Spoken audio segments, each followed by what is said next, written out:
যেটা আপনার তা অধিকার করতে অন্যায় কোথায়? আর আপনি ছাড়া কৈলাস কি ছিল মাতা? কি ছিল?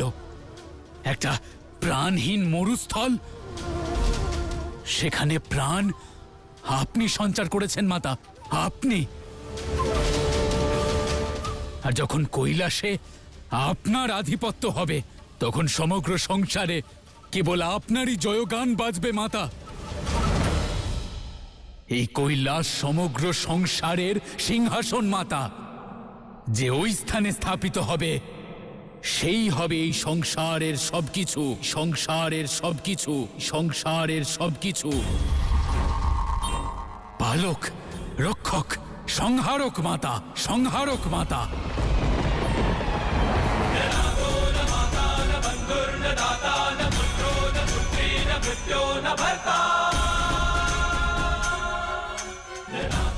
বলুন মাতা, কি দোষ আছে এই স্বপ্ন দেখায়?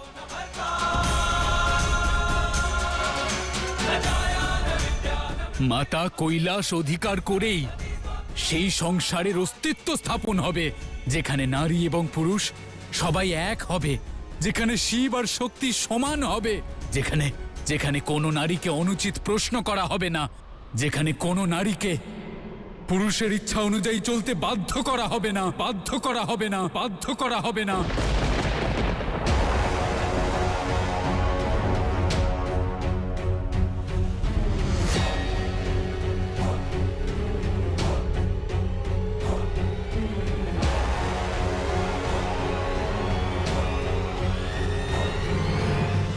মাতা, নিজের ভক্তদের বিশ্বাস করুন মাতা। আমাদের শব্দচয়ন হয়তো কখনো কখনো অনুচিত, কিন্তু আমাদের হৃদয়, আমাদের ভক্তি পবিত্র মাতা। আমাদের ইচ্ছা কোন রকম উচ্চাকাঙ্ক্ষার সঙ্গে যুক্ত নয়, আরাধনার থেকে জন্মেছে। বিশ্বাস করুন মাতা।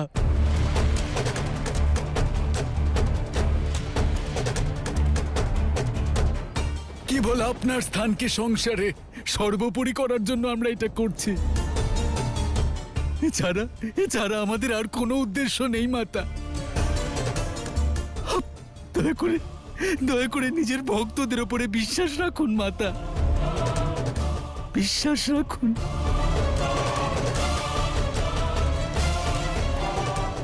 মাতা, যদি আমার মনে কোনো কুবিচার থাকতো তাহলে আমি কি আপনার কাছে অনুরোধ করতাম? শিবতন্ত্রের শক্তিকে প্রয়োগ করে আমি আপনাকে আদেশও তো দিতে পারতাম, কিন্তু আমি নিজেকে আপনার দাস মনে করি মাতা। আপনি আমাদের অন্তিম আশা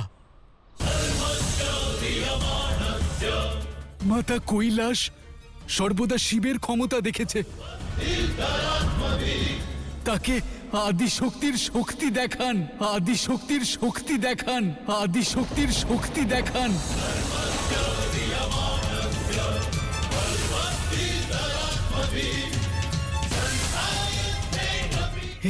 এই সমগ্র সংসার পুরুষের ভয়ে চলছে মাতা। তাকে নারীর মমতা দিয়ে এগিয়ে নিয়ে যান।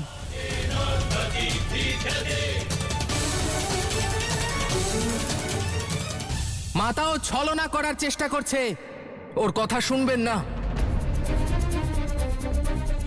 ও আপনার আবেগের সঙ্গে ছলনা করছে, আপনার ভক্তিকে ছলনা করছে। এই ষড়যন্ত্র শিব আর শক্তিকে চিরকালের মতো পৃথক করে দেবে। এ সকল তারই প্রচেষ্টা। মাতা, না আপনি আমাদের অনুরোধ শুনছেন আর না তো মহাদেব। আপনাদের দুজনের এই দূরত্ব সংসারকে ধ্বংস করে দেবে মাতা।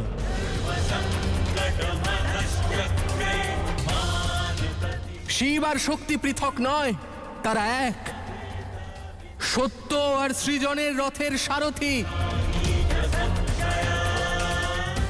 আপনারা এক না হলে প্রলয় যে নিশ্চিত মাতা।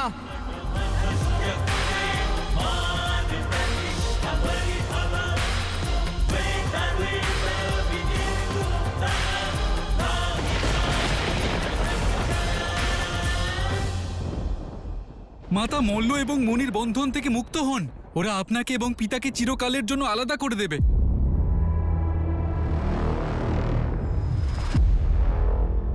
আপনি আপনি এদের কথায় বিশ্বাস করবেন যারা সর্বদা ছলনা করে এসেছে? আপনার সঙ্গে বিশ্বাসঘাতকতা করেছে, নাকি নিজের ভক্তদের? এই সিদ্ধান্ত আপনি নেবেন মাতা।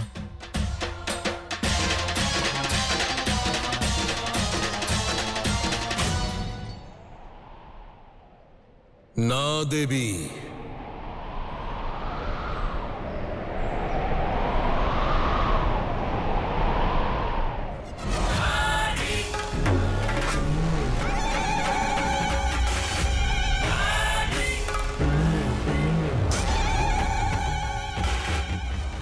যদি প্রশ্ন নারীর সম্মানের হয়,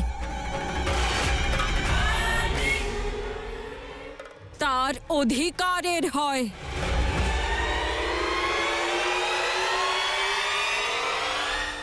তাহলে আমি উত্তর দেওয়ার জন্য প্রস্তুত প্রস্তুত প্রস্তুত।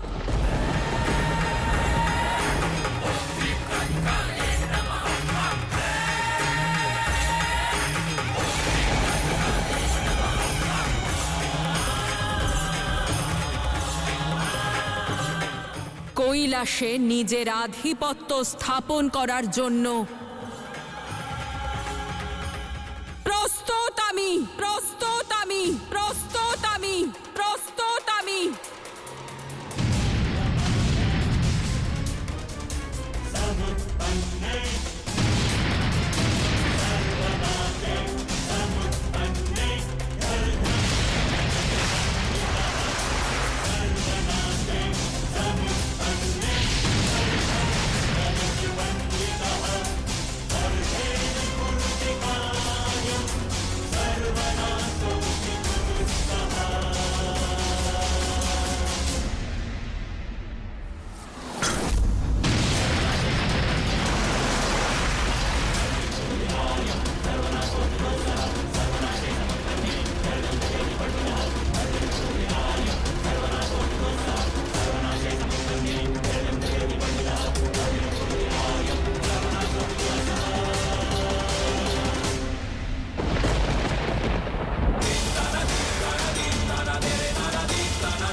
থেকো না, কিছু বলো। কিছু বলার শোনার সময় ব্যতীত হয়েছে।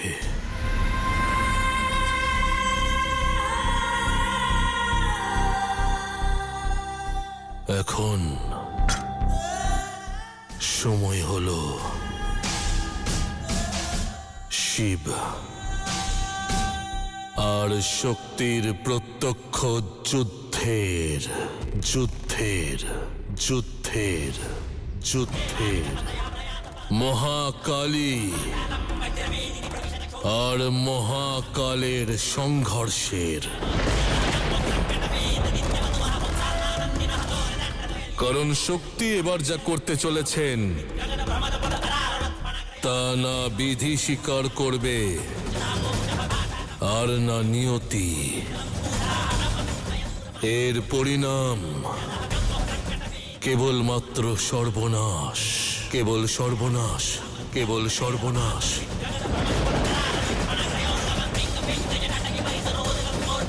অকল্পনীয় সর্বনাশ, অকল্পনীয় সর্বনাশ। অকল্পনীয় সর্বনাশ। এই বিপদ দূর করার কি কোনো উপায় আছে?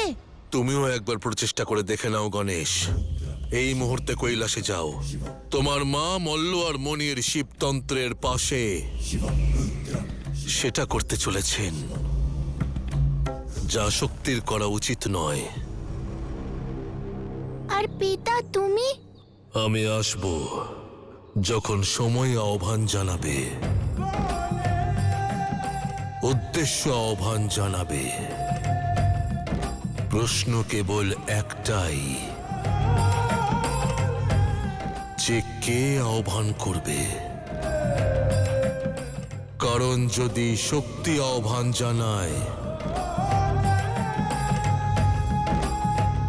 তাহলে শিব আসবে।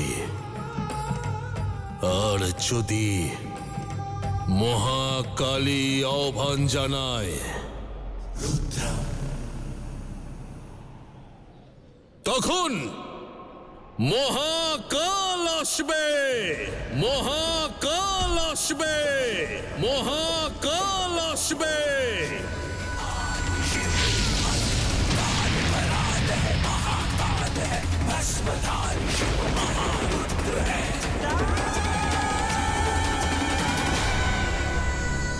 নন্দী, বাসুকি, শিবগণ,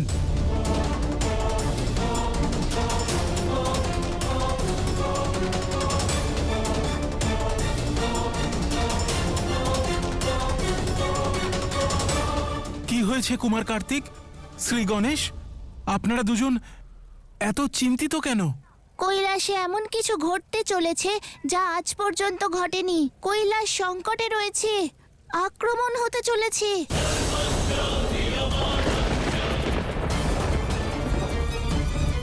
এমন ঘূর্ণিঝড় আসবে যা স্বয়ং কৈলাস থেকে তৈরি হয়েছে, কৈলাসের বিনাশের জন্য।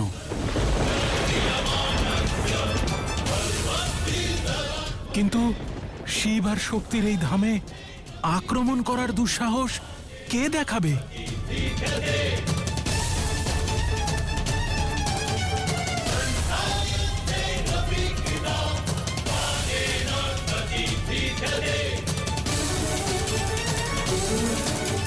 কৈলাসের কর্ত্রী, জগৎ জননী, দেবী শক্তি, দেবী শক্তি, দেবী শক্তি।